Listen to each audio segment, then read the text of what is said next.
Hey guys, it's Dave from Echo Discos here, and this is a video response to one of JLDJ's videos. I'm in the garage today, and this is my truss, and I'm going to be talking to you about some of the modifications I've been doing just to make it a little bit better, because it is a cheap as chips truss. Build quality is okay, design is something which really needed improving, and I've been using this recently, an electric screwdriver. I managed to find in my socket set an attachment which just goes into the screwdriver there, and this is really good for just doing up the middle bits like this. Makes it a hell of a lot quicker. I can get the whole truss up in about 5 minutes. Doing it before I had this, I was having to use things like this before and do it manually, or even to start with I used an Allen key, and this is a lot better. Looking at the actual structure of the truss itself, I've actually taken my inspiration from the T-bar attachments that come with the truss. These are very sturdy. We use them very rarely, but they're very sturdy when they actually go on. You just tighten up this bolt here, and they don't go anywhere. So I've used that with the truss. I'll just come over here. I've used that here, and we've actually got the truss there, and one of those attachments onto the truss on the other end as well, as opposed to having two of those on here and having to slot them down onto there, which is a lot, takes longer to set up.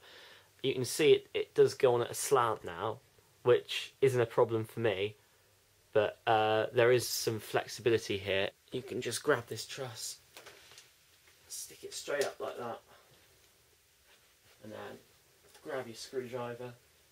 Very important just to make sure that these are thoroughly tightened up here like this.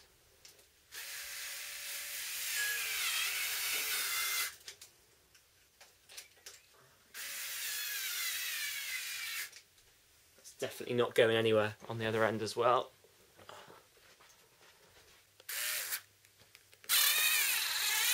And on the other one there.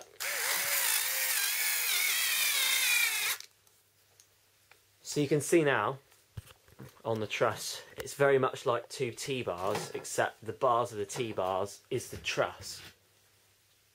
So we've got a T-bar like that. It's a lot more secure than it was, and a lot easier to set up as well, because it can just plonk straight on top of those poles. Just sits on the top like that. There's flexibility as to whether you've got it down on the slanted version like I had just now, or up fully like this. Just make sure, I'm using these extension leads that I've just attached to the truss just to put my lights on, but JLDJ I know has got one of those proper power distribution things, but I'm having to just make do with this for now. One on the other bar over there as well.